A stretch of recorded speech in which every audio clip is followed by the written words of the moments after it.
Okay. एखाद minute आपण weight करूया. कालच्या सेशन मध्ये आपण मार्केटिंग या विषयावर जरा बोललो. जसं मी तुम्हाला पहिल्या सेशन मध्ये सांगितलं होतं की कोणताही बिझनेस, मग तो तुमचा कोणताही बिझनेस असेल, तरी तो 6 ते 7 पॉइंटवर डिपेंडंट असतो. 7 पिलर्स आहेत बिझनेसला. पहिलं मार्केटिंग, दुसरं सेल्स, तिसरा ऑपरेशन्स, चौथं HR, पाचवं फायनान्स, सहावं टेक्नॉलॉजी आणि सातवं सेल्फ एज्युकेशन. त्या 7 पिलर्सवर तुमचा बिझनेस हा डिपेंडंट आहे. हा याच्यावर टिकलेला असतो. आपण सगळ्याच गोष्टींचा विचार करतोय. हं? या 3 दिवसाच्या सेशन मध्ये खरं तर थोडस अवघड होतं की सगळेच मुद्दे कव्हर करता येतील असं. पण तरी आपण प्रयत्न करतोय की सगळे मुद्दे या सेशन मध्ये कव्हर व्हावे आणि तुम्ही इथून जात असताना बऱ्यापैकी व्हॅल्यू घेऊन जावी. तुमच्या बिझनेस करता आवश्यक असणाऱ्या गोष्टी काही या घेऊन जाव्या. हे आमचं या सेशनच्या पाठीमागचा उद्देश आहे. बऱ्यापैकी लोक जॉईन झालेत.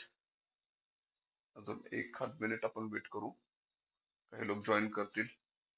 आजचं सेशन आपल्या या 3 दिवसाच्या सेशन्स मधलं शेवटचं सेशन असेल आणि या सेशन मधून तुम्ही जी व्हॅल्यू घेऊन जाणार आहात ती तुम्हाला इथून पुढच्या काही दिवसांसाठी किंवा असं म्हणता येईल काही लोकांसाठी आयुष्यभरासाठी ही तुम्हाला पुंजी ठरेल. कारण आपण जे नॉलेज इथे शेअर करतोय हे काही ऐरगैरे नॉलेज नाहीये. आपण गेल्या 15 वर्षाच्या माझ्या स्वतःच्या एक्सपिरियन्स वरून आणि गेल्या 3-4 वर्षाच्या माझ्या कन्सल्टेशनच्या एक्सपिरियन्स वरून हे सगळे पॉइंट्स मी तुमच्या समोर आणलेले आहेत. तुम्ही या पॉइंटचा वापर करा. मी तुम्हाला या सगळ्या गोष्टी देतो आहे. या बाबींची व्हॅल्यू आता तुम्हीच ठरवायची खरं तर किती काय करायची त्याप्रमाणे. आय थिंक तुम्हाला गेल्या 2 दिवसामध्ये व्हॅल्यू मिळाली असेल. मी तुम्हाला हा शब्द वारंवार उच्चारतोय तुमच्यासमोर, व्हॅल्यू. तर तुम्हाला एक सांगा खरंच, तुम्हाला गेल्या 2 सेशन मध्ये जी तुम्ही एक्सपेक्ट केली होती, अपेक्षित केली होती, ती व्हॅल्यू मिळाली आहे का? जर मिळाली असेल तर येस टाईप करा, नसेल तर नो टाईप करा. मला ते कळेल तरी की तुम्हाला खरोखर व्हॅल्यू मिळाली आहे का? का उगाच आपण जस्ट यायचं म्हणून येतोय, मला सांगायचं म्हणून मी सांगतोय. ओके, चलो. नरेंद्र, थँक्यू. येस, चलो. थँक्यू. थँक्यू. बाकीचे लोक टाईप नाहीत करत आहेत. एक तर त्यांना टाईप करता येत नसावं किंवा त्यांना व्हॅल्यू मिळाली नसावी असं मी समजेल. चलो, ठीक आहे. आजच्या आपण सेशनला सुरुवात करूया. काल आपण मार्केटिंगचा पहिला एक सेगमेंट बघितला ज्याच्यामध्ये आपण ऑनलाईन मीडियमद्वारे मार्केटिंग कशी करायची असते हे बघितलं. आज आपण बघूया ते मुद्दे ज्या मुद्द्यामुळे आपण, थँक्यू सर, ज्या मुद्द्यामुळे आपण ऑफलाईन पद्धतीने मार्केटिंग करू शकतो. आता यातले जे काही मुद्दे इथे मी मांडले जवळपास 12-13 मुद्दे असतील. तर या मुद्द्यांचा वापर तुम्हाला कसा कसा करायचा आहे ते आपण पटपट बघूया, जेणेकरून आपल्याला पुढे लगेच ऑपरेशन्स आणि सेल्स कडे यायचंय. त्यानंतर आपल्याला स्टाफ संदर्भातील गोष्टी बघायच्या आणि त्यानंतर सिस्टीम्स बघायच्या. ठीक आहे, चलो. बघा, 2 प्रकारचे आपण मार्केटिंग असतात. एक, नवीन लीड ज्या असतात त्या आपल्याला मिळवण्यासाठी केली जाणारी मार्केटिंग, आणि दुसरी मार्केटिंग ही आपले जे एक्झिस्टिंग कस्टमर्स आहेत, जे आपले सध्या आपल्याकडून परचेस करतात, त्यांच्यासाठी केली जाणारी मार्केटिंग. हीच मार्केटिंग आपल्याला आपली इमेज बनवते. आणि ज्यावेळेस तुम्ही स्टाफ घेण्याचा विचार करता त्यावेळेला स्टाफच्या नजरेमध्ये सुद्धा, जेव्हा आपण स्टाफचं चर्चा करणार आहोत, तेव्हा स्टाफ सुद्धा तुमच्याकडे तेव्हाच येतो ज्यावेळेस तुमची काहीतरी इमेज असेल, तुमची काहीतरी ब्रँड व्हॅल्यू असेल, तुमची काहीतरी अवकात असेल. बघा, स्टाफ त्या लोकांकडे बिलकुल जात नाही ज्यांची मार्केटमध्ये प्रतिमाच नाहीये, ज्यांना मार्केटमध्ये कोणीही विचारत नाही. अशा लोकांकडे स्टाफ टिकत नाही. त्यामुळे तुम्ही मार्केटिंग करून स्वतःची व्हॅल्यू बनवली तर कस्टमरच्या नजरेमध्ये देखील तुम्ही इमेज बनवता आणि येणाऱ्या स्टाफच्या नजरेमध्ये सुद्धा तुमची इमेज चांगली असते. तर आपण या 2-3 प्रकारासाठी मार्केटिंग करतो. त्याच्यापैकी जे न्यू कस्टमर्स असतात, न्यू लीड्स असतात, त्याच्यामध्ये पण 2-3 प्रकारच्या लीड्स आहेत. एक B2C मध्ये काम करणारी लोक, दुसरे B2B मध्ये काम करणारी लोक, आणि तिसरं B2G मध्ये म्हणजे बिझनेस टू गव्हर्नमेंट मध्ये काम करणारी लोक. वेगवेगळे टप्पे आहेत. ऑर्गनायझेशनला आपण जेव्हा विक्री करतो मोठ्या मोठ्या, तेव्हा तो एक पार्ट वेगळा आहे. किंवा तुमच्या समोर जर अचानक जास्त लोक येऊन बसले असतील, ग्रुप येऊन बसला असेल, तर त्यांच्यासाठी एक वेगळ्या प्रकाराने मार्केटिंग आपल्याला करावी लागते. तर पहिलाचा पार्ट असा की तुमचं जे बिझनेसचं नाव आहे त्याचा लोगो तयार करा. त्याचा रजिस्ट्रेशन तुम्हाला मिळत असेल तर रजिस्ट्रेशन पण करूनच घ्या. कारण तुमचा लोगो हा तुम्हाला वेगवेगळ्या ठिकाणी वापरायचा असतो. भलेही तुम्ही मोठे मोठे होर्डिंग नका लावू, भले तुम्ही टीव्ही कमर्शियल्स नका चालू, भले तुम्ही काही नका करू, पण तुमचे जे स्टेशनरी असते, जसं तुमचं लेटर हेड असेल, हा एक प्रकार करून घ्या. बरेच जण करत नाहीत. तुमचं लेटर हेड तयार असलं पाहिजे. तुमचा बिझनेस कितीही छोटा असू दे, म्हणजे अगदी तुम्ही रस्त्यावर बसून खारेमोरे जरी विकत असाल ना, तरी तुमचं लेटर हेड तयारच पाहिजे. लेटर हेड तुम्ही तयार करणं गरजेचं आहे. त्यानंतर इंट्रोडक्शन लेटर हे काय असतं बघा. तर माझ्याबरोबर बरेचसे कॉर्पोरेटमध्ये काम करणारे लोक आहेत, जे की ज्यांच्या की कस्टमर हा एखादी प्रायव्हेट लिमिटेड किंवा लिमिटेड कंपनी असते. आता समजा कोका कोला कंपनी आहे, त्याला तुम्हाला काही पार्ट प्रोव्हाइड करायचं. तुम्ही कोका कोलाच्या दारात जाऊन तिथे एखादा जो परचेस मॅनेजर आहे त्याला डायरेक्ट भेटू शकत नाही. मग तुम्हाला करायचं असतं एक इंट्रोडक्शन लेटर तयार करायचं. एक टिपिकल इंट्रोडक्शन लेटर, तुम्ही काय आहात, तुम्ही काय करता, तुमचं एक्झिस्टिंग क्लायंट कोणते आहेत, वगैरे वगैरे, हे सगळं त्या इंट्रोडक्शन लेटर मध्ये आलं पाहिजे. हे इंट्रोडक्शन लेटर कसं असतं, वाटलं तुम्ही त्याचं सॅम्पल तुम्हाला प्रोव्हाइड करेलच.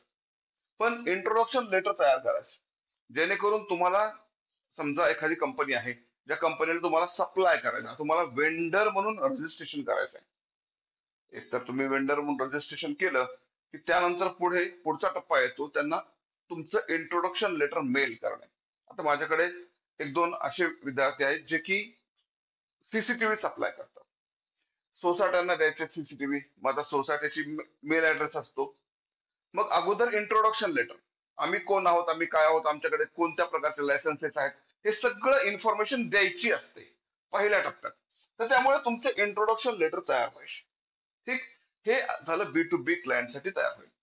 जर समजा तुमचा B2C क्लायंट आहे, जसं आता माझी मिसेस, तिने इथे संभाजीनगरमध्ये आल्यापासून, आता तिथं ऍक्च्युली वकील आहे, परंतु तिच्या मैत्रिणी बरोबर मिळून तिने तो रुमालांचा बुकेचा बिझनेस सुरू केलाय. तर मी त्याला सगळ्यात अगोदर काय सांगितलं, त्यांची आम्ही मार्केटिंग कॅम्पेन सुरू केली. जब बी कॅम्पेन सुरू केली, त्यांना लोकांची इन्क्वायरी यायला लागली की मॅडम आम्हाला तुमच्या बुकेची फोटो असतील तर पाठवा, कॅटलॉग असेल तर पाठवा, वगैरे वगैरे. आता फोनवर इन्क्वायरी आली आहे की मॅडम कॅटलॉग पाठवा. आता कॅटलॉग कसा पाठवायचा? तर मी त्यांचं काय केलं, त्यांच्या प्रोडक्टची फोटोग्राफी करून घेतली काल सुंदरपैकी, आणि त्याची पीडीएफ तयार केली. जे कोणी इन्क्वायरी करेल त्याला पीडीएफ पाठवून देतात ते. पीडीएफ मध्ये सगळंच आहे, त्यांच्या कंपनीचं फॉर्मेशन आहे, त्यांची कंपनी कुठे आहे सगळं आलं, त्यांच्या प्रोडक्टची लिस्टिंग आली, प्रोडक्टची प्राइस लिस्ट आली, सगळं सगळं त्या पीडीएफ मध्ये आलं. तर ही पीडीएफ जी आहे की ही पीडीएफ तुमचा खूप मोठा पार्ट आहे. आता माझा एक विद्यार्थी आहे ज्याचं की अमृत तुल्याचं काम आहे. अमृत तुल्यासाठी ते काय करतात, एखादी इन्क्वायरी आली. आता इन्क्वायरी आल्यानंतर ते त्याचं बरंच रूल्स रेग्युलेशन्स, त्यानंतर त्यांचा कुठल्या कुठल्या पॅटर्न मध्ये देतात, किती कॅटेगरी आहेत, ते काय काय प्रोव्हाइड करणार, सगळ्या गोष्टी त्या एका पीडीएफ मध्ये देतात. फोटोज असतील आणि तुमचे बरेचसे चार्ट्स असतील, हे पीडीएफ तयारच ठेवायचे आपल्याकडे. इन्क्वायरी आली की पीडीएफ ढकलून द्या, तो व्यक्ती त्याचा निर्णय घेईल की मला कशावर काम करायचं. हे झालं पीडीएफ संदर्भातलं. पुढचा पार्ट, जर समजा तुमचं एखादं शॉप आहे, तुम्ही एखाद्या ठराविक एरियामध्ये काम करता, तर आता जसं दिवाळी आली आहे, दसरा दिवाळी आलेली आहे, तर तुम्ही काय कराल, पेपरामध्ये तुमचे पॅम्पलेट छपवाल. हं? हे झाले सीझनल पॅम्पलेट. तुम्ही एखादी ऑफर तयार केली, ऑफरचं पॅम्पलेट तयार केलं आणि ते पॅम्पलेट तुम्ही शेअर केला, काही अडचण नाहीये. ही मार्केटिंग पद्धत देखील आजही चालते. आता माझ्या एरियामध्ये माझ्याकडे रोज पेपर येतो. गेले 3 दिवस झाले इथे एक नवीन रेस्टॉरंट उघडलंय, थाळी रेस्टॉरंट, त्याची कंटिन्युअसली पॅम्पलेट येत आहेत. आता जेव्हा मी विचार करतो की मला जायचंय, तेव्हा मी ते पॅम्पलेट माझ्याजवळच ठेवलंय घरी. तर हे पॅम्पलेट, हे सीझनल पॅम्पलेट एक असतात आणि दुसरे असतात बारामाही पॅम्पलेट. 12 महिन्याचे तुम्ही तुमच्या बिझनेस संदर्भातलं पॅम्पलेट तयार करून घ्या. त्याची क्वांटिटीमध्ये प्रिंट आउट काढा. अगदी पॅम्पलेट कसं असलं पाहिजे, एकच मिनिट, सॉरी, झालं जरा.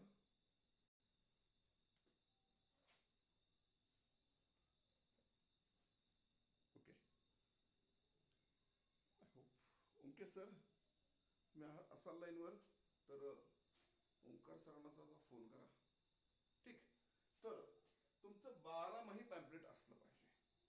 आता याचा वापर काय कराल तुम्ही, सातत्याने एका महिन्याभरातून किमान 2 वेळेस तरी आपलं पॅम्पलेट गेलं पाहिजे. पेपरातून जाऊ दे किंवा एखादा मुलगा तुमच्याकडे लावलेला असेल, तुमचा स्टाफ असेल त्याच्या मार्फत जाऊ दे किंवा कोणाही मार्फत, पण तुमची इन्फॉर्मेशन ही तुमच्या आजूबाजूच्या पब्लिक मध्ये गेलीच पाहिजे.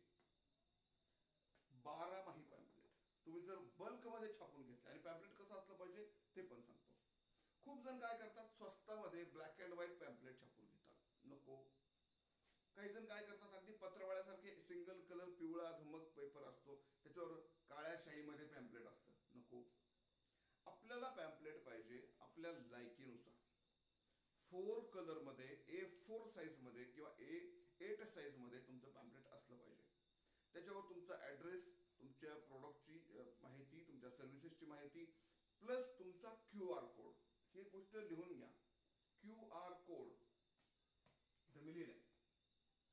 आजकाल तुम्ही बघत असाल, गव्हर्नमेंटचे बॅनर असू दे किंवा मग प्रायव्हेट इक्विटीचे बॅनर्स, त्या बॅनर्सवर QR कोड हमखास येतोय. तुमच्या फेसबुक पेजचा, तुमच्या गुगल माय बिझनेसचा, म्हणजे तुमचा गुगल लोकेशनचा QR कोड हा छापील असला पाहिजे. अगदी तुमचे जे तुम्ही बॅग देता की नाही कस्टमर्सला, त्या बॅगवर देखील तुमचा QR कोड छापील असला पाहिजे. कोणता QR कोड, तुमच्या गुगल मॅपचा. आता जस्ट मी काल परवा एका खरेदीला गेलो होतो, कपड्याचं दुकान होतं इथे संभाजीनगर मध्येच, तर त्याच्यावर त्यांनी QR कोड छापलेला होता. मी त्या QR कोडला स्कॅन केलं तर माझ्या अपार्टमेंट पासून त्या शॉप पर्यंतचा गुगल मॅप त्याने मला दाखवला. काय, त्याने मॅप दाखवला मला की तुम्ही या पद्धतीने येऊ शकता. दुसरा QR कोड तुम्ही काय करू शकता, तुमच्या युट्यूब चॅनलचा, तुमच्या फेसबुक पेजचा, तुमच्या वेबसाईटचा, कशाचाही QR कोड त्याच्यावर तुम्ही प्रिंट करू शकता. कशावर, तुम्ही दिल्या जाणाऱ्या, तुमच्याकडून दिल्या जाणाऱ्या प्रमोशनल मटेरियल. प्रमोशनल मटेरियल म्हणजे काय, तुमच्या बॅग्स, तुमचे अजून जे काही तुम्ही कस्टमरला गिफ्ट म्हणून देणार आहात, त्या प्रत्येक प्रोडक्टवर तुमचा QR कोड असलाच पाहिजे. ही झाली त्याच्या संदर्भातली गोष्ट. पुढचा पार्ट, तुमच्या दुकानामध्ये, आता तुम्ही जर मोबाईल शॉपी बघितले असतात, आजकाल मोबाईल शॉपीचे सगळे आपण जातोच की, मोबाईल शॉपीमध्ये जर तुम्ही गेलात तर तुम्हाला त्या ठिकाणी त्या शॉपीच्या भिंतींवर मोठ्या मोठ्या आकाराचे होर्डिंग लावलेले दिसतील. तुम्ही बघितलंय, तुमच्या मित्राचं किंवा तुमच्या जवळपासचं ज्या मोबाईल शॉपीमधून तुम्ही नेहमी खरेदी करताय, त्या मोबाईल शॉपीमध्ये नेहमी पॅनलिंग केलेली असते. बघितलंय का? टाईप करा यस ऑर नो मध्ये. पॅनलिंग याला म्हटलं जातं. एखाद्या दवाखान्यात तुम्ही गेलात तर त्या दवाखान्याच्या भिंतींवर खूप सारे इन्फॉर्मेशनचे बोर्ड्स लावलेले असतात, याला म्हणायचं पॅनलिंग. तुम्ही जर SBI किंवा इतर कोणत्याही बँकांमध्ये गेला असाल तर त्या ठिकाणी त्यांच्या प्रोडक्टची माहिती देणारे पॅनल्स लावलेले असतात, होर्डिंग्स लावलेले असतात छोटे छोटे करून. What is this? This is marketing. पण ही कधी मार्केटिंग आहे, कुठली मार्केटिंग आहे, जेव्हा कस्टमर तुमच्या शॉप मध्ये येतो, तेव्हा शॉप मध्ये बसलेला असतो, तेव्हा त्याला केली जाणारी मार्केटिंग आहे. दुसरा पार्ट अजून एक तुम्ही करू शकता, येते ना लक्षामध्ये का स्पीड होते, तुमच्या शॉप मध्ये एक चांगला मोठा स्मार्ट टीव्ही असला पाहिजे. तुमचा शॉप कोणतंही असू द्या, त्याच्यात स्मार्ट टीव्ही असला पाहिजे. आणि त्या स्मार्ट टीव्हीवर सातत्याने तुमच्या जवळ असणाऱ्या प्रॉडक्टचा डिस्प्ले होत असला पाहिजे. महाराष्ट्रातल्या सगळ्यात मोठ्या चहा ब्रँडच्या ऑफिस मधला मला जेव्हा त्यांनी पहिल्यांदा बोलवलं तेव्हा मी त्यांच्या वेटिंग लॉन्चमध्ये थांबलेलो होतो. तेव्हा त्याच्या वेटिंग लॉन्चमध्ये एक मोठा टीव्ही होता आणि त्यांच्या त्या टीव्हीवर कंटिन्युअसली त्यांच्या प्रोडक्टचे डिस्प्ले चालू होते. त्यांच्या फ्रँचायझी कुठे कुठे आहेत, त्यांच्या फ्रँचायझीचे जेव्हा रिव्ह्यूज येत होते, ते सगळ्या गोष्टी त्या चालू होत्या. आमचा एक डॉक्टर स्टुडंट आहे मुंबईमध्ये, त्यांच्याकडे पण वेटिंग हॉल आहे. त्या वेटिंग हॉलमध्ये आम्ही एक मोठा टीव्ही लावला आहे. त्या टीव्हीवर डॉक्टरांचं लेक्चर कंटिन्यू सुरू असतं. हे काय आहे? हे मार्केटिंग आहे. जेव्हा डॉक्टर आतमध्ये बोलवतील तेव्हा बोलवतील, पण जोपर्यंत वेटिंग करत असतात तेव्हा कस्टमरला बोर होऊ नये, तेव्हा पेशंटला बोर होऊ नये म्हणून कंटिन्युअसली समोर टीव्ही सुरू आहे. हे काय आहे? हे मार्केटिंगच आहे. जेव्हा तो कस्टमर आतमध्ये येतो, ठीक आहे, इथपर्यंत लक्षात आलं. दुसरा पार्ट आपण आता बघा, बऱ्याचदा ग्रामीण भागामध्ये असं होतं की दूर दूरपर्यंत तुमचा कस्टमर बेस पसरलेला असतो. आता या कस्टमर बेस पर्यंत पोहोचणं फार मुश्किल जातं त्यातल्या ग्रामीण भागामध्ये. मग अशा वेळेला तुम्ही टाटा एस सारखी एखादी गाडी आयदर विकतच घ्या किंवा तुमची तेवढी आर्थिक क्षमता नसेल सध्या तर किरायाने घ्या, परंतु त्या गाडीला तीनही साईडनं होर्डिंग्ज लावून आणि एक भोंगा लावून तुम्हाला तिथे मार्केटिंग आजूबाजूला करता आली पाहिजे. माझ्याकडे जे ज्वेलर्स आहेत, 2-3 जे ज्वेलर्स आहेत, त्यांच्यासाठी सगळ्यात इफेक्टिव्ह मार्केटिंग कुठली असेल तर ही गाडी आहे. तर त्या गाडीला जो भोंगा असतो त्या भोंग्यामुळे पब्लिकला त्रास होऊ शकतो. म्हणून आपण काय करायचं, बेटर वे सगळ्यात छान एक पर्याय आहे. तुम्ही ज्या एरियामध्ये गाडी फिरवणार आहात त्या एरियामध्ये जे पोलीस स्टेशन असेल त्या पोलीस स्टेशनमध्ये एक अर्ज करणे आणि त्यांच्याकडून पूर्व परवानगी काढून घेणे. 15 दिवसाची परवानगी आरामशीर मिळते. एकदा एक परवानगी संपली की परत रिन्यू करून घ्यायची. परंतु या गाडीला तुम्ही सातत्याने फिरवलं पाहिजे. शहरी भागामध्ये तुम्ही असाल तर त्या ठिकाणी तुम्हाला सायकल रिक्षे मिळतात ज्याच्यावर तुम्ही तुमचं होर्डिंग्स लावून ते रिक्षे फिरवू शकता. ही मार्केटिंग अतिशय इफेक्टिव्ह मार्केटिंग म्हणली जाते. मोठ्या मोठ्या कॉर्पोरेट सुद्धा याचा वापर करतात. तुम्ही याचा वापर जर केला तर कस्टमरला तुम्ही लक्षात राहता. ग्रामीण भागामध्ये जेव्हा आम्ही गाडी फिरवतो तेव्हा त्या भोंग्यामध्ये आम्ही कंटिन्युअसली एक रेकॉर्डिंग चालवतो आणि हे रेकॉर्डिंग सुद्धा एखाद्या चांगल्या आर्टिस्ट कडून करवून घेतो. त्या आता मी वाटलं तर उद्या परवा तुम्हाला मी एखादी रेकॉर्डिंग सेंड करेल. तर या रेकॉर्डिंगचा वापर आपल्याकडे कस्टमरला खेचण्यासाठी होतो.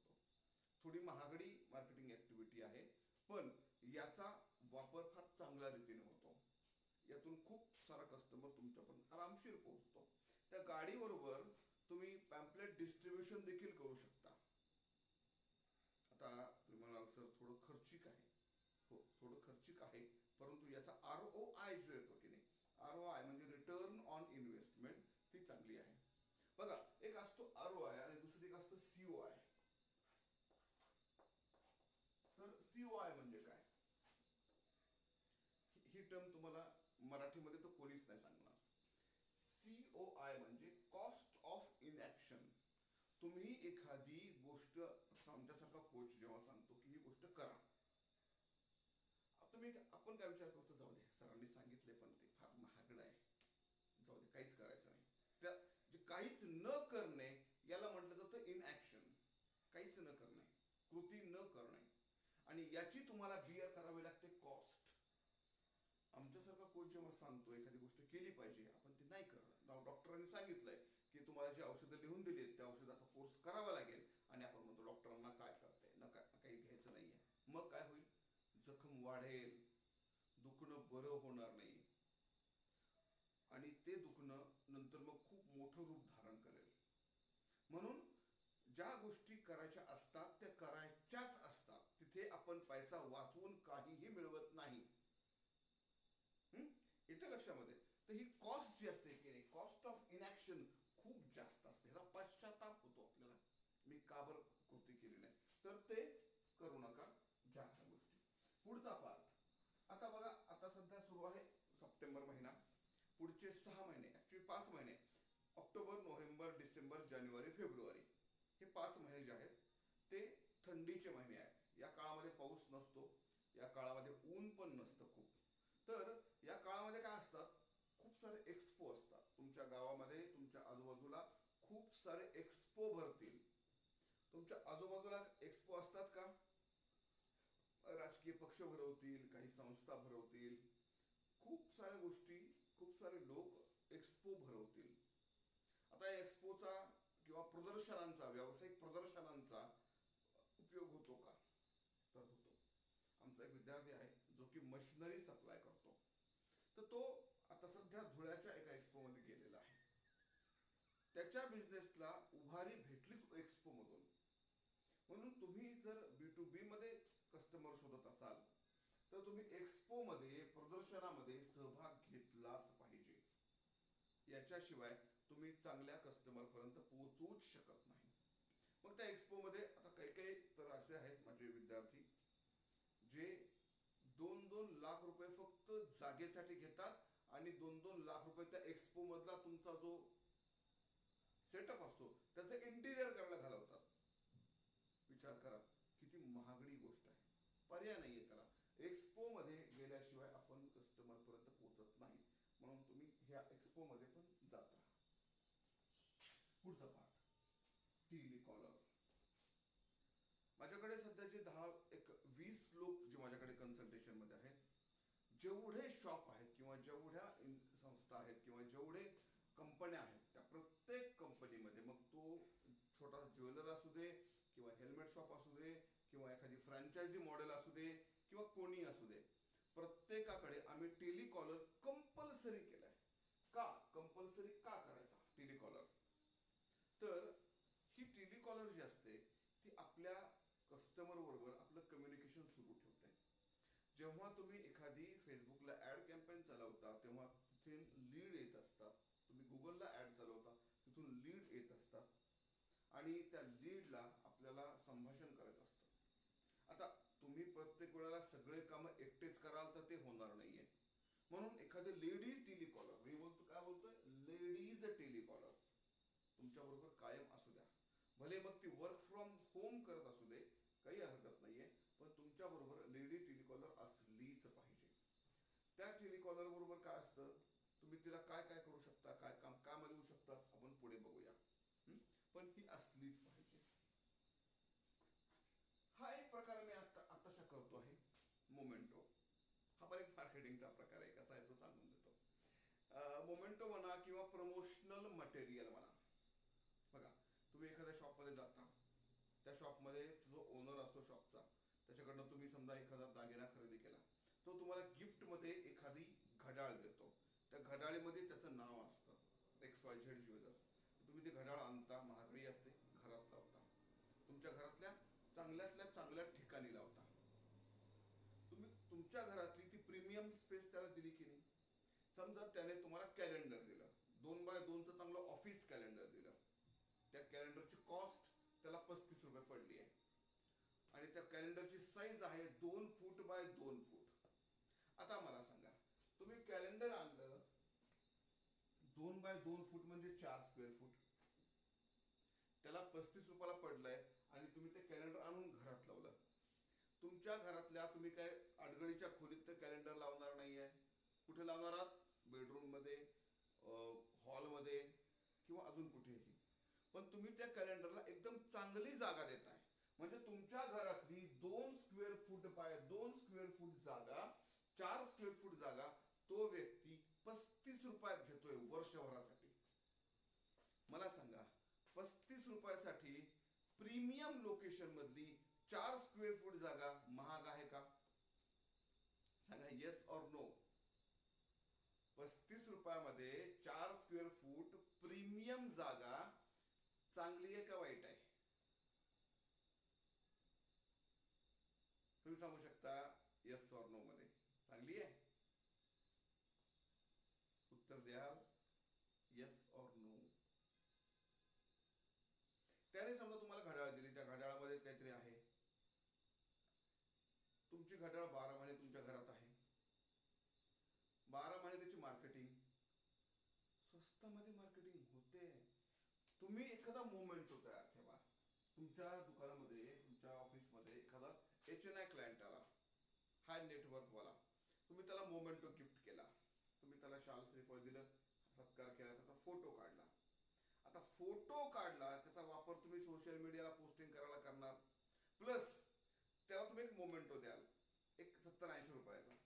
तो मोमेंटो घेईल XYZ ज्वेलर्स कडून सप्रेम भेट, आणि तो मोमेंटो कुठे ठेवणार तुम्ही? ड्रॉइंग रूम मध्ये. मी आतापर्यंत ऐकलं नाही कधी कुणाला भेटलेला मोमेंटो कोणी अडगळीत टाकलाय. नाही, लोक कुठे ठेवतात? एकदम एकदम प्रीमियम लोकेशनला. द्या की, काय बिघडताय? तुमच्याकडे एखादा कस्टमर कंटिन्यू येतोय, कंटिन्यू परचेस करतोय, त्याला एखादा मोमेंटो द्या. त्याचा वाढदिवस आहे, बोलवा त्याला आपल्या शॉपमध्ये आणि त्याला मोमेंटो द्या, शाल द्या, श्रीफळ द्या, सत्कार करा. 150 रुपये खर्च करा. तुमच्या त्या 150 रुपयामुळे तो तुमच्या बरोबर कायम बांधला जाईल. तुमचा मोमेंटो त्याच्या घरात ठेवून देईल. त्याच्या घरात येणारे प्रत्येक पाहुणा, रावळा, मित्र, नातेवाईक बघत राहतील आणि तुमची मार्केटिंग होत राहील. सुंदर ऍक्टिव्हिटी. ठीक. पुढचा पार्ट, बिझनेस क्लब्स. महाराष्ट्रामध्ये BNI, सॅटर्डे क्लब आणि प्रत्येक जातीचे आपले आपले बिझनेस क्लब्स आहेत. तुम्ही कुठल्या क्लबला जॉईन आहात का? Saturday club, rotary club, BNI पैकी कुठल्या क्लबला जॉईन आहात? जॉईन असाल तर येस म्हणून टाका, मला पण कळेल. यापैकी कुठल्या क्लबला तुम्ही जॉईन आहात का? BNI, सॅटर्डे वगैरे कुठल्या? ओके. नसाल तर तुम्ही जॉईन कराल. या क्लबची फीस असते वार्षिक आणि यांची मंथली मीटिंग असते. तर या क्लबला जे की तुम्ही जर जिल्ह्याच्या ठिकाणी राहत असाल तर हे क्लब तिथे आहेतच. मग तुम्ही पुणे, मुंबई, सातारा, सांगली, कोल्हापूर, बीड, औरंगाबाद कुठेही असाल, तिथे हे क्लब्स आहेत, यांच्या मीटिंग्स होतात. या मीटिंगला तुम्ही जॉईन करणं कंपल्सरी आहे. का? बघा, मी तुम्हाला नेहमी सांगितलंय, एज्युकेशन, आपलं स्वतःचं एज्युकेशन. तुम्ही कुठल्या प्रकारच्या लोकांबरोबर राहता, कुठल्या प्रकारच्या लोकांबरोबर नेहमी संवाद साधता, त्याप्रमाणे तुमचं ब्रेनचं डेव्हलपमेंट होत असतं. आपण जर डीम लाईट असणाऱ्या, कमी व्होल्टेज असणाऱ्या लोकांबरोबर राहत असू ना, तर आपलं पण व्होल्टेज कमीच होणार आहे. म्हणून नेहमी हाय व्होल्टेज वाल्या लोकांबरोबर राहत चला, जेणेकरून तुमचा माइंडसेट पण तसा राहील. नाहीतर अशा लोकांबरोबर राहता जे सातत्याने कंप्लेन करतात, नाही यार मार्केटच खूप खराब आहे, काय केलं पाहिजे, खूप लोन झालंय. रडक्या लोकांबरोबर राहायचं नाही. रडके लोक तुमच्यातली एनर्जी जी आहे ना ती पूर्ण डाऊन करून सोडतात, तुम्हाला ते त्यांच्याच लेवलवर नेऊन घेत राहतात. म्हणून अशा लोकांबरोबर राहायचं नाही. अशा क्लबमध्ये थोडीशी एनर्जी असते. इथे बरेचसे कोचेस येत असतात, आमच्यासारखे कोचेस येतात, सेशन्स घेतात. तुम्ही हे क्लब जॉईन करा. भले यांची फीस थोडी जास्त असते, वार्षिक आय थिंक 20,000 पासून सुरू होते. मुंबई सारख्या ठिकाणी ती फीस 65,000 पर्यंत जाऊ शकते इयरली. पण तरी परवडतं, यातून तुम्हाला एक तर कस्टमर मिळतो, दुसरा पार्ट तुम्हाला रेफरन्सेस मिळतात आणि तुम्हाला एक वर्क एन्व्हायरमेंट मिळतं चांगलं, मित्र पण होतात छान. मग हे पण करा. पुढचा पार्ट, जर समजा तुम्ही ग्रामीण भागात असाल तर तुम्ही वॉल पेंटिंगचा पर्याय निवडू शकता. वॉल पेंटिंग ही गोष्ट इफेक्टिव्ह आहे. एकदा का एखादी वॉल तुम्ही रंगवली, आता साधारणपणे या वॉलची पेंटिंगची कॉस्ट काय जाते ते सांगतो. सामान्यपणे 10 रुपये स्क्वेअर फुटापासून ते 14 रुपये स्क्वेअर फुटापर्यंत लोक चार्ज करतात पेंटर्स. तर तुम्ही एखाद्या ठिकाणची 10x20 ची वॉल रंगवली तर साधारणपणे 200 स्क्वेअर फूट झालं. 200 स्क्वेअर फूट तुम्हाला 10 रुपये स्क्वेअर फुटानं भेटलं. 2,000 रुपयामध्ये तुमची ती वॉल तयार झाली. आता ती वॉल तुम्ही ऑइल पेंट रंगवलेली आहे म्हणून ती तिथे कदाचित वर्षभर राहील, 2 वर्ष राहील, 5 वर्ष राहील. 2,000 रुपये इन्व्हेस्ट करून तुम्ही जर तिथे वर्षभर मार्केटिंग करत असाल तर ही तुमच्यासाठी इनडायरेक्ट रिस्पॉन्स मार्केटिंग आहे, पण ही तुमच्यासाठी इफेक्टिव्ह आहे. म्हणून तुम्ही वॉल पेंटिंगला हात घातलाच पाहिजे. जर तुमच्याकडे चांगलं आर्थिक पाठबळ आहे तर तुमच्या एरियातल्या चांगल्या ठिकाणी जे गव्हर्नमेंटचे होर्डिंग असतात, जर नगरपालिकेचे, महानगरपालिकेचे किंवा ग्रामपंचायतीचे होर्डिंग्स जे असतात की नाही, त्या होर्डिंगला पण आपण किराणे घेऊ शकतो. त्याच्यावर काय कंटेंट दिलं पाहिजे वगैरे वगैरे, हे थोडा कंटेंट रायटिंगचा पार्ट आहे, ते शिकण्यासाठी आमचा एखादा वेगळा कोर्स करावा लागेल. ठीक आहे, पण हे घेतलं पाहिजे, इथे आपण गोष्टी केल्या पाहिजेत. त्यानंतर पुढे जर तुमची चांगली अजून आर्थिक परिस्थिती असेल तर लोकल FM चॅनल्स, टीव्हीज किंवा तुमचे लोकल न्यूज पेपर्समध्ये, आता न्यूजपेपर अशा फारसं कोणी वाचत नाही म्हणून तुम्ही ते जे ई पोर्टल्स असतात की न्यूज पोर्टल्स असतात तुमच्या एरियामध्ये पण व्हॉट्सअपवर न्यूज पोर्टलमध्ये न्यूज येत असतील, अशा पत्रकारांबरोबर आपली परिचय ठेवायचा आणि आपल्या बिझनेस संदर्भातल्या काही न्यूज असतील, ऑफर्स असतील, आपण त्या ठिकाणी लावू शकतो. पुढचा पार्ट येतो ऑफर्स. ही खूप महत्वाची गोष्ट आहे. ऑफर्सवर तर मी 2 तास बोलू शकतो पण आपल्याला तेवढा वेळ नाहीये. ऑफर कशी असली पाहिजे त्याला ते सांगतो. बघा, लिहून घ्या वाटलं तुम्ही, तुमच्याकडे वही पेन आहे तर लिहून घ्या. ऑफर ही गोष्ट पहिली तर डिझायरेबल असली पाहिजे. तुम्ही जे द्याल ती कस्टमरला हवं असलं पाहिजे. दुसरी गोष्ट, इतरांनी वापरलेली ऑफर जर चांगली असेल तर कॉपी करायला घाबरायचं नाही. बिलकुल तशी ऑफर आपण करू शकतो. दुसरी गोष्ट, ऑफर ही टाइम लिमिट मध्ये असली पाहिजे. म्हणजे ऑफर तुमची 6 महिने चालू आहे वगैरे नको, एका टाइम लिमिट मध्ये ऑफर द्या. गॉडफादर ऑफर म्हणजे काय असतं? गॉडफादर ऑफर एक तयार केली पाहिजे. गॉडफादर ऑफर म्हणजे काय? अशी ऑफर द्या कस्टमरला जे की तुमचा कॉम्पिटिटर अफोर्डच नाही करू शकणार. काय बिघडत नाही. ठराविक कालावधीसाठी देतोय आपण, ठराविक कालावधीसाठी ऑफर दिली, थोडंसं आपले पैसा जाळला, त्याला बर्नआउट असं म्हणलं जातं. ही ही गोष्ट जरी केली तरी काही अडचण नाही, कारण आपल्याला इथे कस्टमर रिटेन करायचा आहे, कस्टमर आपल्याकडे बॅक आणायचा आहे. या झाल्या मार्केटिंग ऍक्टिव्हिटी. या मार्केटिंग ऍक्टिव्हिटी आता आपण इथे थांबवूया, कारण आपण काल पण बराच वेळ घातला. आता आपण पुढच्या ऍक्टिव्हिटीकडे जाऊ. जेव्हा आपण कस्टमरच्या समोर मार्केटिंग करतो त्यावेळेला कस्टमर विचार करतो की चला यांच्याकडे एक तर संपर्क करू किंवा यांच्याकडे जाऊन खरेदी करू. तेव्हा तो कस्टमर आपल्याकडे येतो. आयदर तो फोनवर येतो किंवा प्रत्यक्षात येतो. जर तुमचं ऑफिस किंवा तुमचं शॉप असेल किंवा शोरूम असेल तर तुमच्याकडे तो प्रत्यक्षात येतो. आता प्रत्यक्षात आलेला कस्टमर, तुमची मार्केटिंग बघून आलेला कस्टमर, आपण ज्याला लीड म्हणतो, ते लीड आपल्याकडे लगेचच खरेदी करेल असं नाहीये. तर इथे सुद्धा आपल्याला त्या कस्टमरशी नीटनेटकं प्रेझेंटेशन द्यायचं आहे. नीटनेटकी आपल्याला ऑपरेशन्स करायचे. आता हा पार्ट ऑपरेशन्स आणि सेल्स मध्ये येतो. आपण दोन्ही कंबाईन करूया थोडंसं, नंतर आपण पुढे सिस्टीम कडे जाणार आहोत. ह्या ऑपरेशन सिस्टीम आहेत.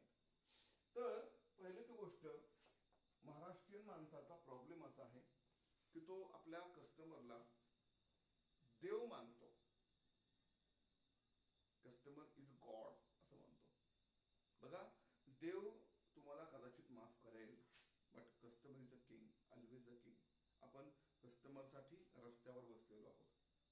तुमचं शॉप समजा रस्त्यावर असेल, शोरूम रस्त्यावर असेल, नो इश्यू, पण तरी तुम्ही रस्त्यावरच बसलेला आहात. आपल्याला पैसा कमवायचा आहे. म्हणून लक्षात ठेवा, आपल्याला कस्टमरसाठी नेहमी सर्व्हिस मेंटॅलिटी घेऊन तयार राहायचं आहे. ओके, मी तुम्हाला दिसतो व्यवस्थित?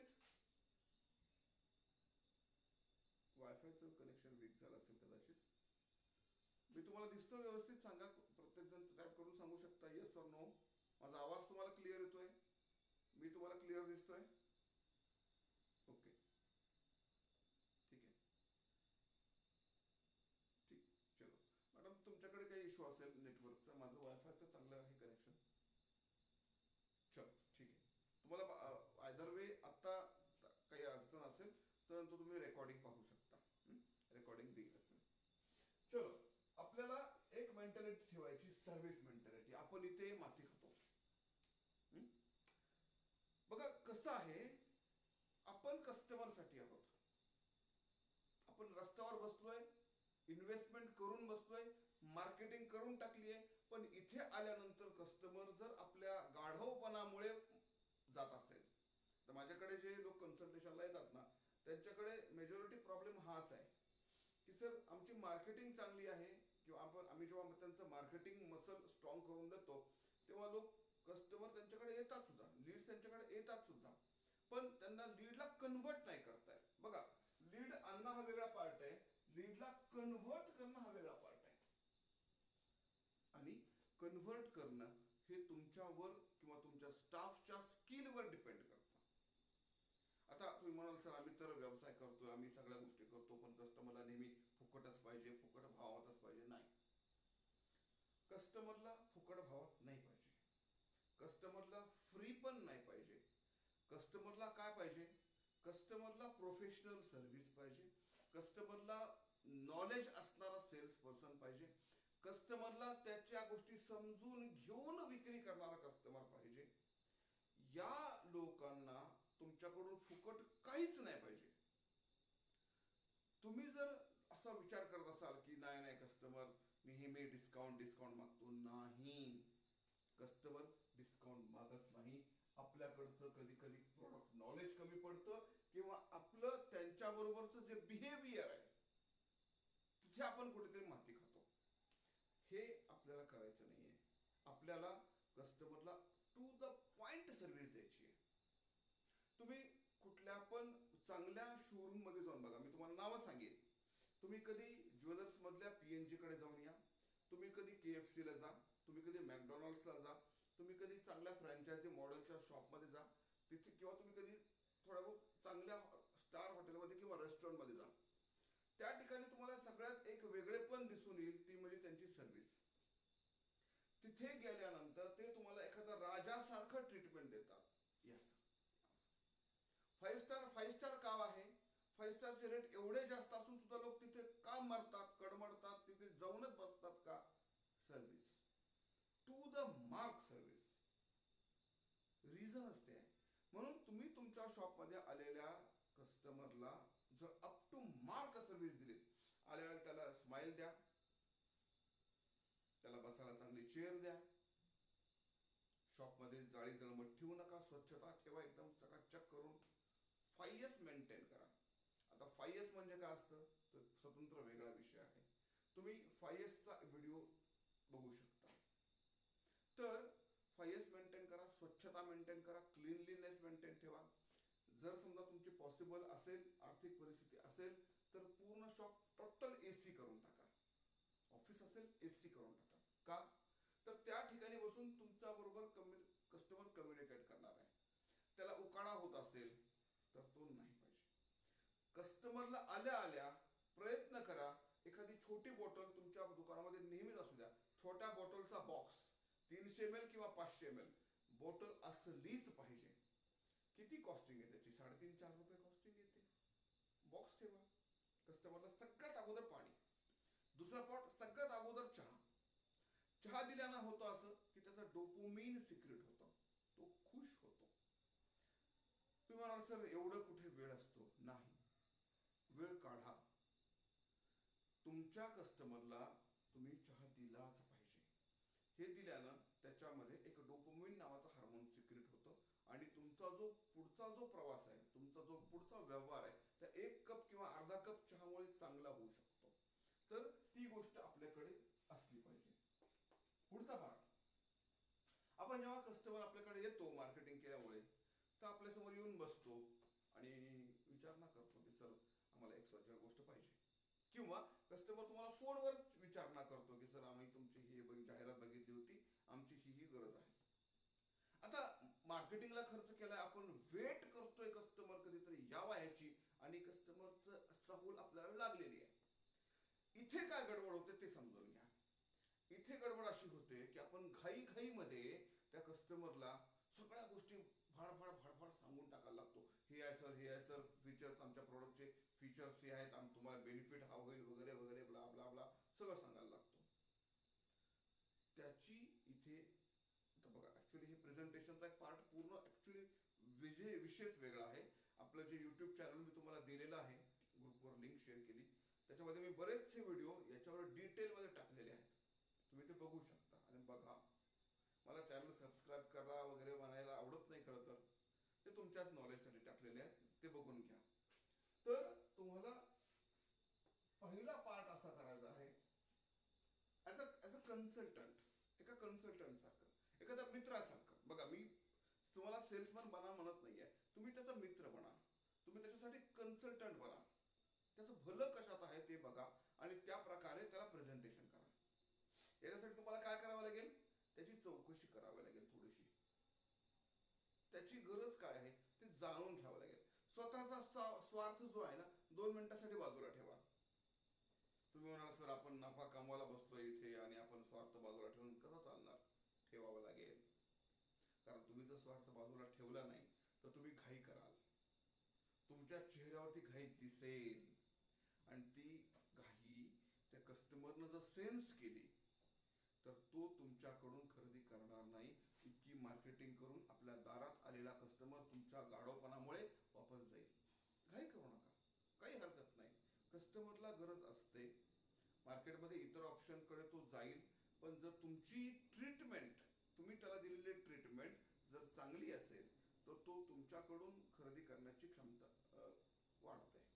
तुमची मार्केटिंग जर चांगली असेल, तुम्ही त्याच्यासमोर इमेजेस जर चांगली बिल्ड करून ठेवली असेल आणि तो तुमच्याकडे येण्या अगोदरच कन्व्हिन्स असेल की नाही यांच्याकडूनच करायचं आहे, तर तो तुमच्याकडूनच खरेदी करेल.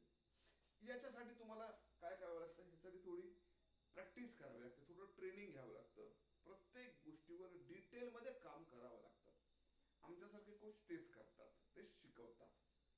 बघा पुढचा पार्ट, आपल्याला त्यांची लॉंग टर्म व्हॅल्यू ठेवायची आहे. आता बघा, मी तुम्हाला म्हटलं एक पाण्याची बॉटल द्या, मी तुम्हाला म्हटलं की त्यांना बसायला चेअर द्या, त्यांच्या डोक्यावर एसी ठेवा आणि त्यांना घाई न करता व्यवस्थित प्रेझेंटेशन करा.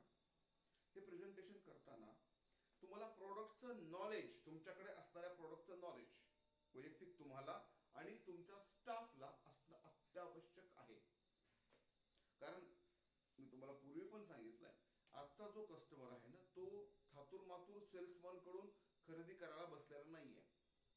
तुम्ही पण जेव्हा तुमच्या घरामध्ये एखाद्या लहान मुलाला काही सिरियस दुखत असेल, बिमार असेल तो, तर तुम्ही त्याला एखाद्या साध्या सुद्धा डॉक्टरकडे, भोंदूबाबाकडे नेणार नाही. तुम्ही काय करणार, एखादा MD बघाल, पेडियाट्रिक बघाल. तुमचं काही हाडाचा त्रास असेल तर तुम्ही त्याला ऑर्थो बघणार. तुम्ही एखाद्या साध्या डॉक्टरकडे जाणार नाही, GP आपण ज्याला जनरल प्रॅक्टिशनर म्हणतो, त्या डॉक्टरकडे जाणार नाही. तुम्ही कुठे जाणार, एक्सपर्टकडे. तसंच आजच्या कस्टमरला काय हवाय, जो विक्रेता त्याच्यासमोर बसलेला आहे ना त्याला एक्सपर्ट हवाय. इथे थातूर मातूर लोकांचं काम नाही आहे. म्हणून प्रयत्न करा, तुम्ही स्वतः प्रोडक्ट नॉलेज जास्तीत जास्त घ्या. तुमचा स्टाफ जो असेल, जर तुमच्याकडे स्टाफ असेल तर तुमच्या स्टाफला प्रोडक्ट नॉलेज असलं पाहिजे. प्लस दुसरी गोष्ट, तुमच्या स्टाफकडे ती विथ द स्माइल, उत्साहपूर्वक माहिती देण्याची क्षमता असली पाहिजे. ही कशी येईल ते पुढे येईल आपल्याकडे. ठीक आहे. पुढचा पार्ट, आपल्याला त्याची लॉंग टर्म व्हॅल्यू बघायची आहे. बघा आपण काय करतो, एखादा कस्टमर आला आपल्याकडे, एखादा लीड आली आपल्याकडे, तुम्ही त्याला समजा 1,00,000 रुपयाचा प्रोडक्ट विकताय. त्या ₹1,00,000 तुम्हाला एक 10% म्हणजे 10,000 रुपये प्रॉफिट आहे. आपण म्हणतो चल, मला हा कस्टमर आला, त्याने मला 10,000 रुपये प्रॉफिट दिलं आणि मी त्याला सोडून दिलं. आता तो कस्टमर घरी गेला, तुमचं त्याचा पुढे वर्षभर काही संपर्क नाहीये. त्या कस्टमरच्या एखाद्या मित्राला तुमच्यासारख्या प्रॉडक्टची गरज आहे, पण तुम्ही त्याला आठवतच नाही, तो दुसरीकडे कुठेतरी निघून गेले दोघ जण. इथे चान्स येतो तुमचा टीव्ही कॉलरचा. त्या कस्टमरचा डेटा घ्या, त्या कस्टमरचा बर्थडे, त्या कस्टमरची अॅनिव्हर्सरी, त्या कस्टमरच्या घरातल्यांचा बर्थडे वगैरे, त्यासाठी फोन करा. सर नमस्कार, उद्योग नीतीमधून बोलतोय, सर तुमचा आज बर्थडे आहे, happy birthday to you sir. Sir नमस्कार, XYZ व्यवसायामधून बोलतोय, आज सर दिवाळी आहे, दिवाळीच्या तुम्हाला खूप साऱ्या शुभेच्छा. तुम्ही त्या तुमच्याकडच्या कस्टमरला सारखं डिस्टर्ब करण्यासाठी तयार असलं पाहिजे. तुम्ही त्याच्याबरोबर रिलेशनशिप ठेवणारच नाही. वर्षभरातून एकदाच 10,000 रुपये कमवलात आणि शांत बसलात तर तुमचा उपयोग होणार नाही. बघा, एक कस्टमर एका वर्षातून तुमच्याकडे एकदा येऊन जर 10,000 रुपये देतोय तर पुढच्या 20 वर्षामध्ये तो तुम्हाला 2,00,000 रुपये देऊ शकतो, तुम्ही त्याला मेंटेन केलात तर. आणि प्रत्येक कस्टमर हा किमान 2 व्यक्तींना एका वर्षभरामध्ये रेफरन्स देऊ शकतो. म्हणजे त्यांचे पण तेवढेच, म्हणजे 2 लाख रुपये त्याचे 20 वर्षात, 2 लाख रुपये त्यांनी दिलेल्या 2-5 रेफरन्सेसचे. म्हणजे एक कस्टमर तुम्हाला 20 वर्षाच्या स्पॅन मध्ये किमान 10 लाख रुपये प्रॉफिट देऊ शकतो. आपण काय म्हणतो, नाही नाही तो कस्टमर काय जाऊ द्या सोडून द्या, नाही सोडायचा. रिझन, त्याला जर सर्व्हिस दिली, त्याला जर तुम्ही व्हॅल्यू दिली, तर तो तुम्हाला रेफरन्स देणार आहे. आपण काय करतो, जाऊ दे ना यार, काय त्या कस्टमरच्या मागे लागायचं, ते सोडून. हे लेट गो करणे किंवा सोडून देणे हे आपल्याला भोवत आहे. म्हणून बघा, खरा पैसा कुठे माहितीये का, खरा पैसा लीडच्या मागे पडण्यात नाहीये. खरा पैसा रिपीट कस्टमर मध्ये आहे, किंवा त्या कस्टमर कडून रेफरन्सेस गोळा करून त्या रेफरन्सेसला विक्री करण्यामध्ये खरा पैसा आहे. इथे परेटो प्रिन्सिपल लावलं जातं. 80-20 रूल आहे परेटो प्रिन्सिपलचा. वाटलं तर तुम्ही लिहून घ्या, परेटो प्रिन्सिपल. याचा पण एक व्हिडिओ माझ्या युट्यूब चॅनलला आहे, तुम्ही बघू शकता. तुमच्याकडे असणाऱ्या 100% कस्टमर पैकी 20% कस्टमर तुम्हाला 80% धंदा देतात, आणि 80% कस्टमर तुम्हाला 20% धंदा देतात. म्हणून हे जे 20% कस्टमर्स आहेत की नाही, यांना रेग्युलरपणे सर्व्हिस देण्यासाठी, यांच्या कंप्लेन ऐकून घेण्यासाठी, आणि यांना ग्रीटिंग वगैरे करण्यासाठी, परत यांना आपल्याकडे इन्व्हाइट करण्यासाठी टेलिकॉलर लागते. आपण याचा एक स्वतंत्र व्हिडिओ बनवलेला असतो, ह्याचा एक स्वतंत्र सेशन आहे आपलं 3 तासाचं, 3 दिवसांचं. कधी तुम्ही टेलिकॉलिंग सेशनला जॉईन करत असेल तर जॉईन करू शकता, किंवा आपल्या अप्लिकेशनवर हा याचा कोर्स आहे. क्लोजिंग ऑन कॉल नावाचा एक कोर्स आहे आपला, ते 300 रुपयाचा आहे. तो बघा, तुम्ही बघू शकता. याच्यासाठी रिपीट कस्टमर आणण्यासाठी, लीड आल्या तर लीडला तिथून घरातून काढून तुमच्यापर्यंत आणण्यासाठी टेलिकॉलर लागते. ह्या गोष्टी महत्वाच्या आहेत. आपल्याला काय करायचंय, आपले जे बेसिक्स आहेत त्याच्याबरोबर टिकून राहायचंय. ठीक, चलो आगे बढ़ेंगे. आता मी तुम्हाला हे एक्झाम कोणते प्रश्न विचारला होता मला, की सर माझ्याकडे एम्प्लॉई टिकत नाही, तर एम्प्लॉई साठी काय केलं पाहिजे. खरं पाहता आपल्याला पूर्ण व्यवसायामध्ये, आपल्या पूर्णच व्यवसायामध्ये सिस्टीम लावायच्या. तुम्ही बऱ्याचदा बघितलं असेल, ऐकलं पण असेल, वाचलं पण असेल. लोक म्हणतात आम्हाला आमचा जो बिझनेस आहे तो ऑटो पायलट मोडला न्यायचा आहे. इथे सांगा मला, असे कोण कोण आहेत ज्यांना हे शब्द ऐकलेत, किंवा ज्यांना आपला बिझनेस ऑटो पायलट मोडवर न्यायचा आहे. तुम्हाला न्यायचा आहे तुमचा बिझनेस ऑटो पायलट मोडला, तुम्ही येस किंवा नो मध्ये सांगू शकता. तुम्हाला तुमचा बिझनेस तुमच्या शिवाय चालवायचा आहे का, ऑटो पायलट मोडला न्यायचा आहे का. तुम्ही शॉपमध्ये गेला किंवा न गेला तरी तो चालला पाहिजे. तुम्ही तिथे असला किंवा नसला तरी तो प्रॉफिट देतच राहायला पाहिजे. याला म्हटलं जातं ऑटो पायलट मोडला नेणे. आणि ऑटो पायलट मोडला नेण्यासाठी काही गोष्टी तुम्हाला कराव्या लागतील. त्याचा पण आपला एक स्वतंत्र सेशन आहे, तो सेशन तुम्ही नंतर कधी जॉईन करू शकता. सिस्टीम आणि प्रोसेसचा आहे तो. पहिला पार्ट आहे, आपल्याकडे तुम्ही बिझनेस मध्ये जे काही कामं करता त्याचं डॉक्युमेंटेशन करा. प्रत्येक प्रोसेस लिहून काढा.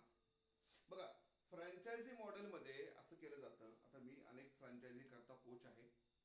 फ्रँचायझी मॉडेल मध्ये प्रत्येक जी काही काम होईल त्या व्यवसायामध्ये सगळ्या गोष्टी रिटर्न मध्ये असतात. त्याला म्हणतात प्रोसेस तयार करणे. खरेदीची प्रोसेस, डिलिव्हरीची प्रोसेस, काही गोष्टी विक्री करण्याची प्रोसेस, कस्टमरला हँडल करण्याची प्रोसेस.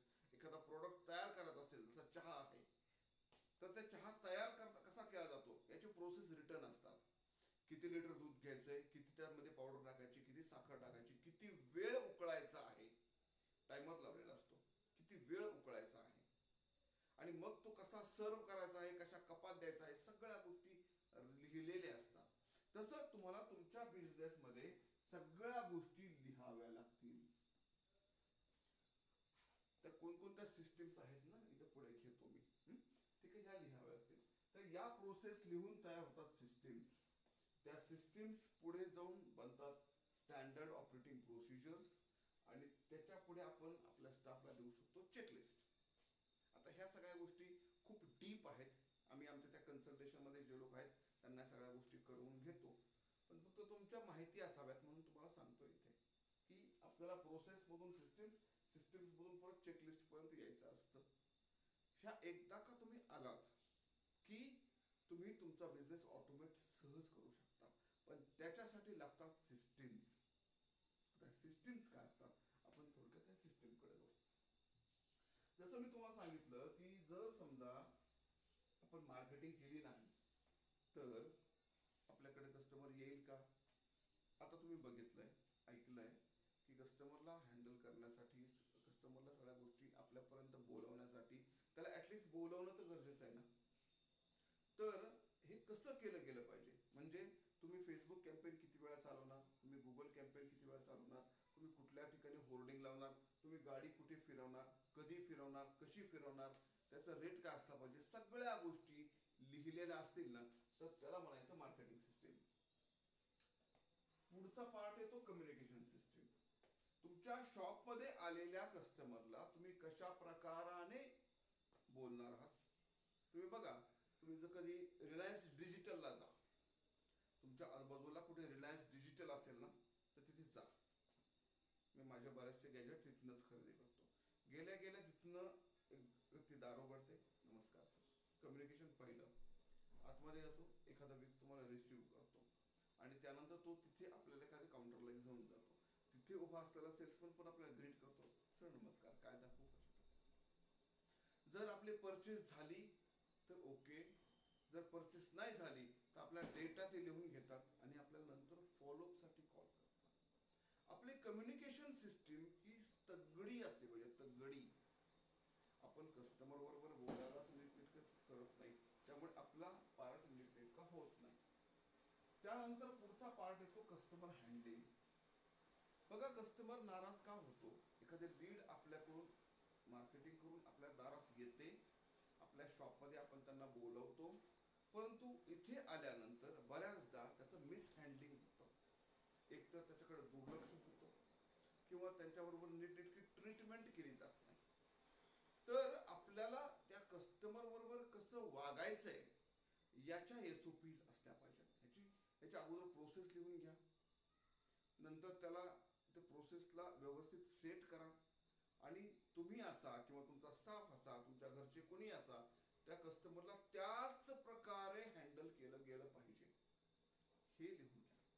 याचं कारण असं आहे, बहुत करून मी ही गोष्ट करतो, एखाद्या ठिकाणी तुम्हाला जर नीटनेटकी ट्रीटमेंट भेटली नाही तर लोक काय करू शकतात, तुमच्याबद्दल गुगलवर रिव्ह्यू वाईट लिहू शकतात आणि तुमच्याबद्दल जर गुगलला वाईट रिव्ह्यू गेला तर भारत सरकार सुद्धा तिथला रिव्ह्यू तुमचा हटवू शकत नाही, सेंट्रल गव्हर्नमेंट. कारण गुगल सारखी कंपनी कोणालाच मानत नाही आणि कस्टमर आजकाल बॅड रिव्ह्यू देतातच. जर तुम्ही त्यांना नीटनेटकं हँडलिंग केलं नाही तर तुमचा रिव्ह्यू बॅड जाईल. तुमचा रिव्ह्यू बॅड गेला की तुमच्या पुढच्या कस्टमरला तो घातक ठरेल.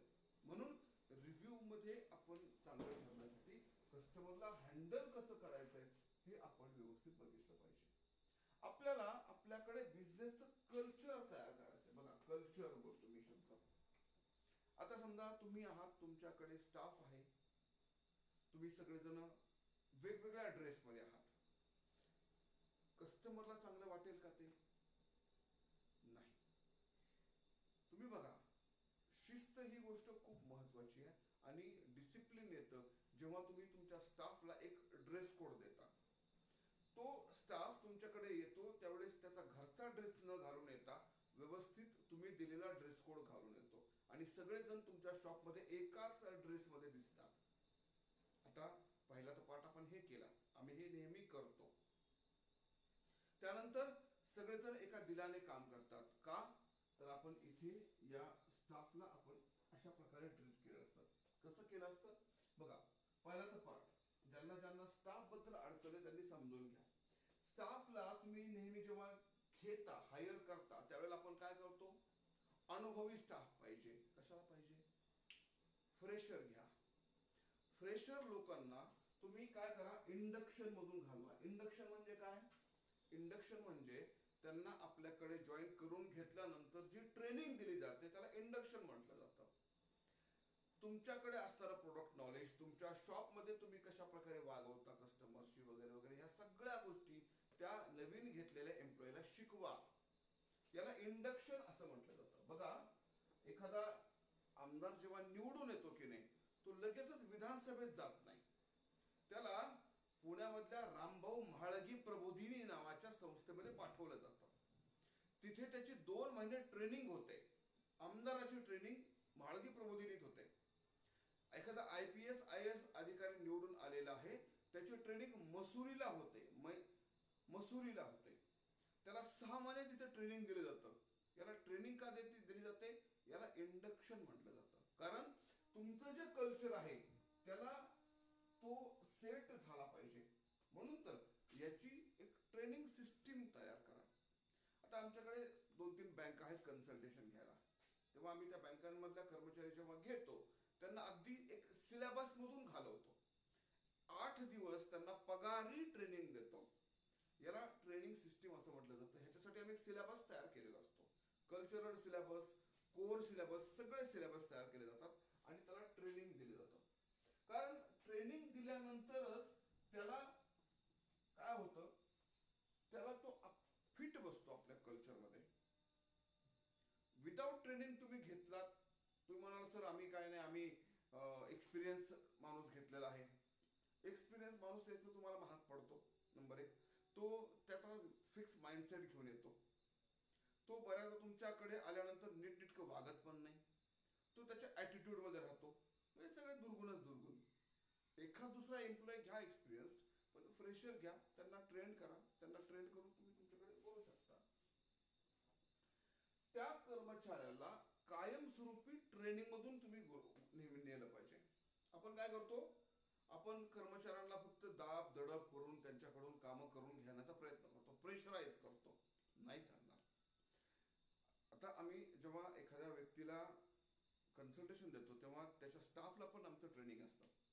तर त्या स्टाफच्या ट्रेनिंगमध्ये आम्ही हे सांगतो ओनरला की तुम्ही त्यांना रेग्युलर मीटिंगमध्ये घेतलं पाहिजे.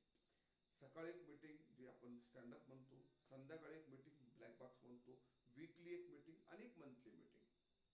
ह्या मीटिंग मधून तुम्ही त्याला जेव्हा नेता ना, तेव्हा त्याचं आणि तुमचे बॉन्डिंग जरा चांगलं बनतं.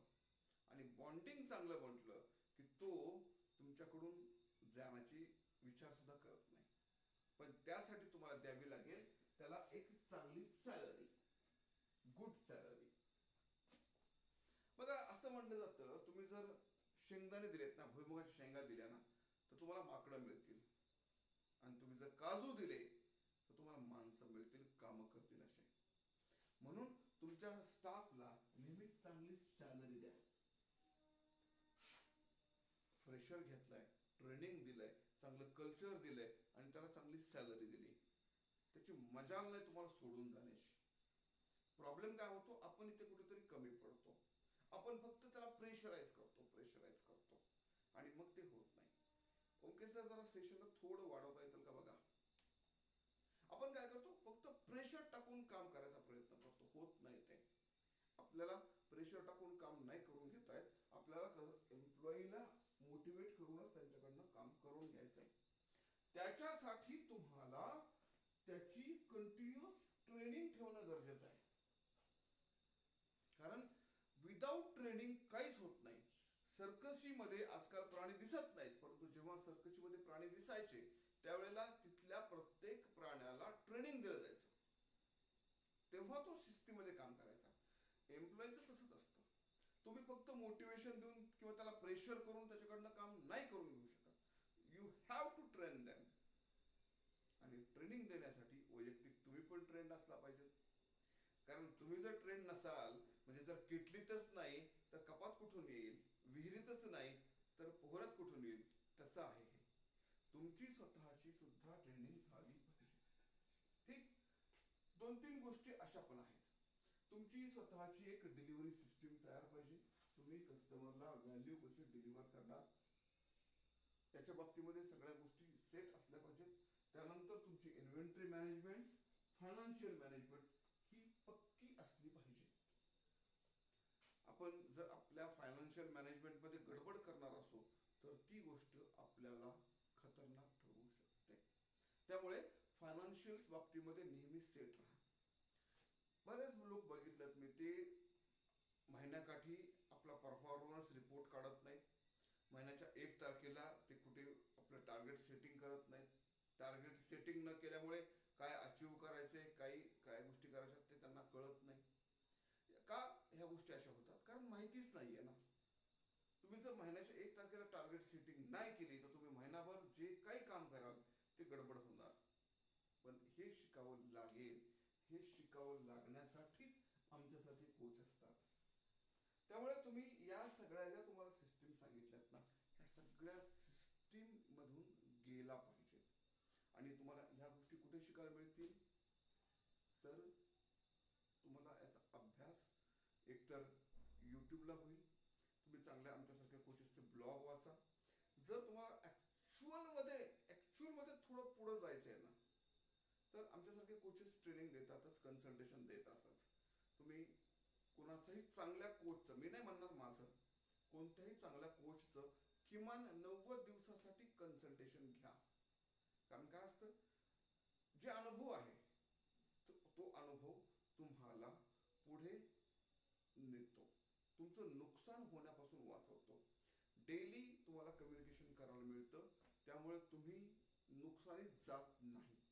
भलेही आम्ही फीस चार्ज करतो, विषयच नाही, फीस तर घेतो, पण त्याचा जो रिटर्न देतो तो मल्टिप्लिकेशन मध्ये असतो. म्हणून मी नाही म्हणेल माझ्याकडेच, कुठल्याही कोचकडे चांगलं कोचिंग घ्या. जर समजा तुम्हाला कोचिंग घेणं खूप महागडं वाटत असेल तर आपला एक कोर्स आहे ज्याला आपण फर्स्ट ऑर्बिट असं म्हणतो. आमच्या पहिल्या वर्तुळामधले जी लोक आहेत त्यांना आम्ही अगदी कमी फीस मध्ये, जसे किंमत नॉर्मली आम्ही 3200 रुपये ठेवतो. हा 3200 रुपयाचा कोर्स आहे. तुम्ही इथे जॉईन करा, तुम्हाला आम्ही या सगळ्या गोष्टी सिस्टमॅटिक पद्धतीने देतो.